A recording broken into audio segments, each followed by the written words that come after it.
Hello दोस्तों, welcome to parents dream. स्वागत है आपका हमारे इस यूट्यूब चैनल पेरेंट्स ड्रीम में।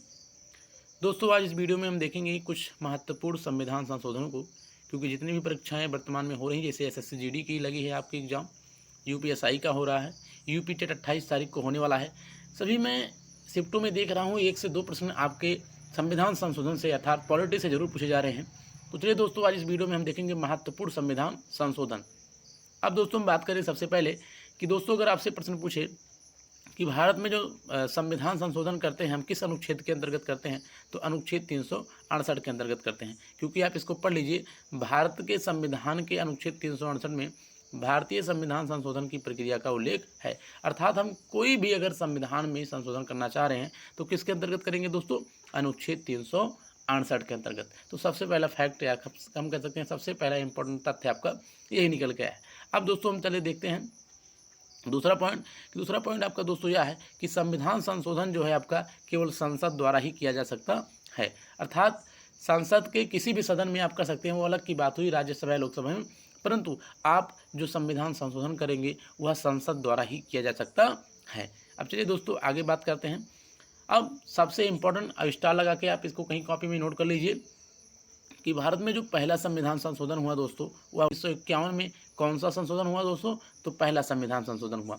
अब दोस्तों जब संशोधन है तो इसमें क्या जोड़ा गया, तो दोस्तों इसमें 9वीं अनुसूची जोड़ी गई, क्योंकि इसके पहले हमारे संविधान में केवल 8 अनुसूची थी। कितनी दोस्तों, 8।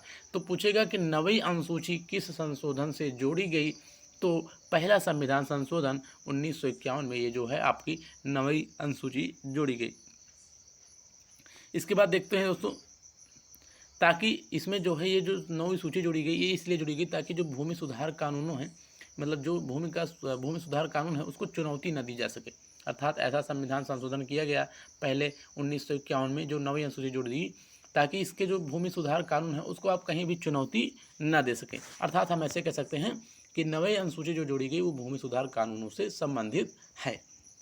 अब दोस्तों चलते हैं अगले संविधान संशोधन किताब, क्योंकि मैंने कहा कि आपको इस वीडियो में मैंने इंपॉर्टेंट लिए, तो अब आपको वही पढ़ना जो मैंने इस वीडियो में आपको लिए। तो दोस्तों जो दूसरा संविधान संशोधन निकल कर रहा है उसका नाम है 16वां संविधान संशोधन। तो दोस्तों 16वां संविधान संशोधन क्या कहता है कि यदि कोई राज्य भारत संघ से अलग होने का प्रयास करे तो उस प्रयास को अवैध घोषित कर दिया जाए। अर्थात आप समझ गए होंगे कि यदि कोई भी जो राज्य है हमारे भारत से अलग होना चाह रहा है तो 16वां संविधान संशोधन अर्थात 16वां संविधान संशोधन जो हुआ है उसके अंतर्गत उसके प्रयास को अवैध घोषित कर दिया जाएगा, अर्थात वह भारत से अलग नहीं हो सकता। तो चलिए दोस्तों, मान लीजिए आपसे एग्जाम में पूछे कि भारत के अलग होने से कोई भी राज्य को जो है असंवैधानिक घोषित करता है, तो कौन सा दोस्तों, 16वां संविधान संशोधन। इसके बाद है 42वां संविधान संशोधन, इस पर स्टार लगा लीजिए। वेरी वेरी इंपॉर्टेंट क्वेश्चन, यही एक 42वां संविधान संशोधन और एक 44वां और एक 86वां। अगर ये सही से आप पढ़ लेते हैं तो आपको लगभग हम देखते हैं कि जितनी भी नॉर्मली परीक्षाएं हैं उसमें तो यही से ही पूछा जाता है। अब इसको आप कैसे याद करेंगे, सबसे पहले 42वां संविधान संशोधन कब हुआ दोस्तों, 1976 में। कब हुआ, 1976 में। इसको याद करने के बाद अब इसी संविधान संशोधन को मिनी संविधान भी कहते हैं। क्या कहते हैं दोस्तों, मिनी संविधान। पूछेगा किस संविधान संशोधन को मिनी संविधान कहते हैं, तो आप बताएंगे 42वां संविधान संशोधन। अब दोस्तों इसमें सबसे पहले क्या जोड़ा गया, तो 42वें संविधान संशोधन से मूल कर्तव्य जोड़ा गया, क्योंकि आपको पता है आपके मूल संविधान में कोई भी मूल कर्तव्य नहीं थे।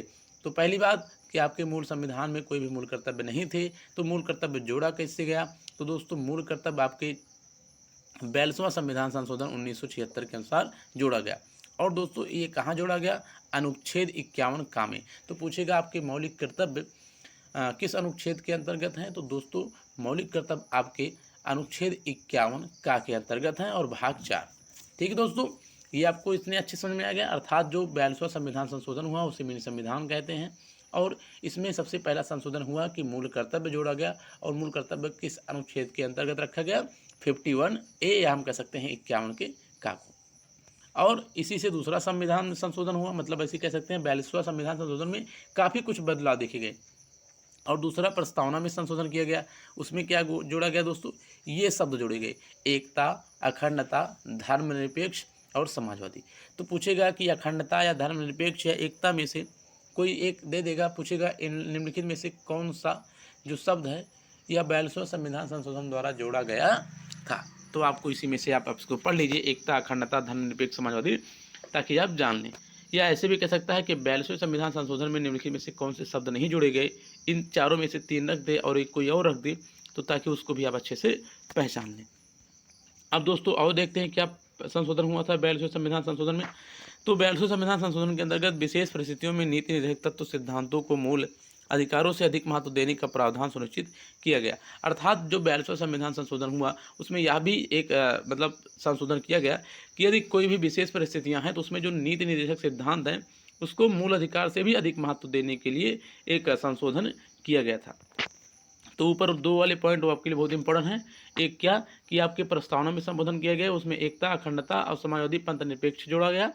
और उसके बाद 42वें संविधान संशोधन द्वारा जितने भी आपके मूल कर्तव्य है 51 का के अंतर्गत जोड़ा गया। अब आगे हम देखते हैं दोस्तों 44वां संविधान संशोधन। दोस्तों 44वां संविधान संशोधन इसको बोलते हैं मौलिक अधिकारों को संख्या से जो घटाकर 7 से 6 कर दिया गया। तो सबसे पहले 44वां संविधान संशोधन ये कब हुआ दोस्तों? 1978 में। इसमें दिया नहीं है लेकिन मैं बता रहा हूँ 1978, थोड़ा सा मार्कर सही नहीं चल रहा है जिसको आप ध्यान दे दीजिएगा, 1978 में होता। अब दोस्तों इसमें क्या हुआ कि सबसे पहले मौलिक अधिकारों में जो 7 मौलिक अधिकार थे आपके पहले, अब वो घटा दिया गया। तो पहली बात तो अब 2 क्वेश्चन कि पहले जब संविधान बना कितने मौलिक अधिकार थे दोस्तों? 7। वर्तमान में कितने हैं? 6। ठीक दोस्तों। अब आप पूछेंगे कि एक कम कौन हो गया? तो दोस्तों 44वें संविधान संशोधन द्वारा जो संपत्ति का अधिकार था उसको कानूनी अधिकार बना दिया गया। क्या दोस्तों बना दिया गया? कानूनी अधिकार बनाया गया, क्योंकि पहले ये क्या था? मौलिक अधिकार। ऊपर देखो यहाँ पे लिखा है। तो पूछेगा कि पहले संपत्ति का अधिकार क्या था, तो आप बोलेंगे मौलिक अधिकार। किस अनुच्छेद के अंतर्गत? 33 के अंतर्गत था, 33। और अब ये कहाँ रखा गया है? 300 का में। और इसको कौन सा अधिकार बना दिया गया? कानूनी अधिकार।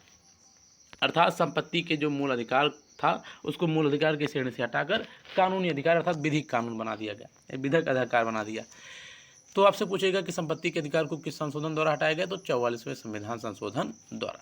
अब सबसे फेमस जो है या हम कह सकते हैं जो पेपर और राजनीति के दृश्य से 52वां संविधान संशोधन। दोस्तों 52वां संविधान संशोधन 1985 में हुआ।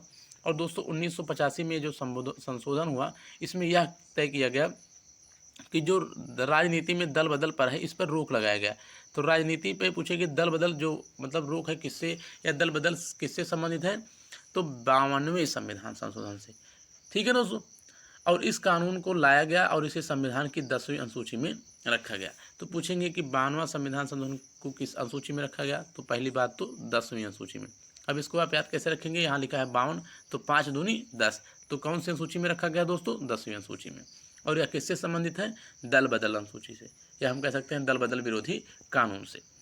चलिए दोस्तों 61वां संविधान संशोधन हम देख लेते हैं। इसके बाद है आपका 61वां संविधान संशोधन। 61वां संविधान संशोधन ये आपका क्या था दोस्तों? 61वां संविधान संशोधन सन 1989 में हुआ दोस्तों। और 1989 में जब यह संशोधन हुआ तो इसमें क्या किया गया? जो वोट देने की आयु 21 थी उसको घटाकर 18 वर्ष की गई। तो पूछेगा 21 वर्ष से घटाकर आयु 18 वर्ष किस संविधान संशोधन के द्वारा की गई? तो दोस्तों 61 कॉन्स्टिट्यूशन अमेंडमेंट अर्थात 61वां संविधान संशोधन के द्वारा। अब दोस्तों 73वां संविधान संशोधन देख लेते हैं। 73वां संविधान संशोधन हुआ दोस्तों, इसमें पंचायती राज को जोड़ा गया और यह किस अनुसूची में रखा गया?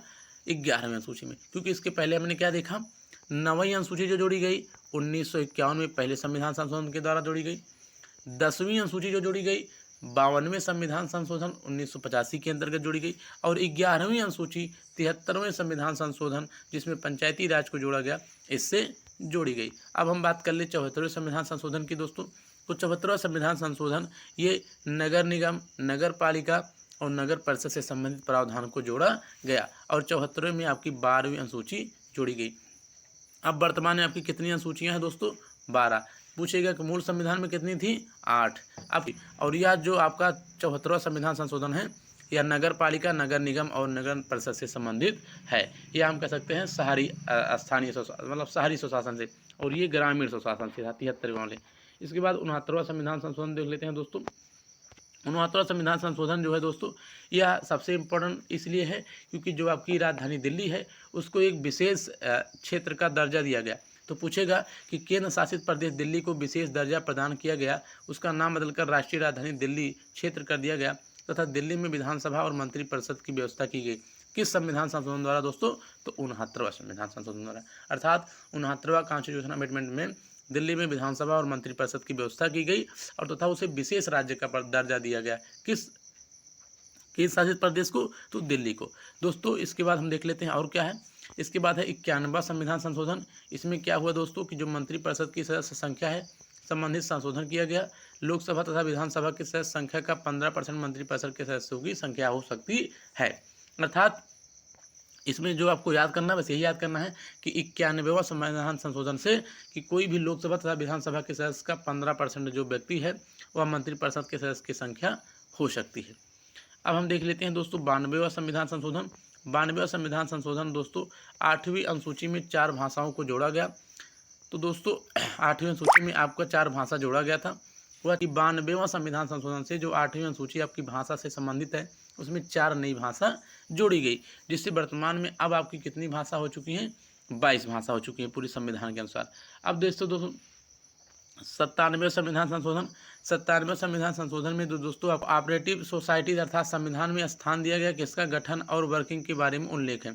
तो पूछेगा आपको कि 97वां संविधान संशोधन क्या है, किससे संबंधित है? तो आपके कह सकते हैं कोऑपरेटिव सोसाइटी से संबंधित है और दोस्तों इनको संविधान में स्थान दिया गया तथा गठन और वर्किंग के बारे में इसमें उल्लेख है। तो चलिए दोस्तों बात करते हैं 101वां संविधान संशोधन।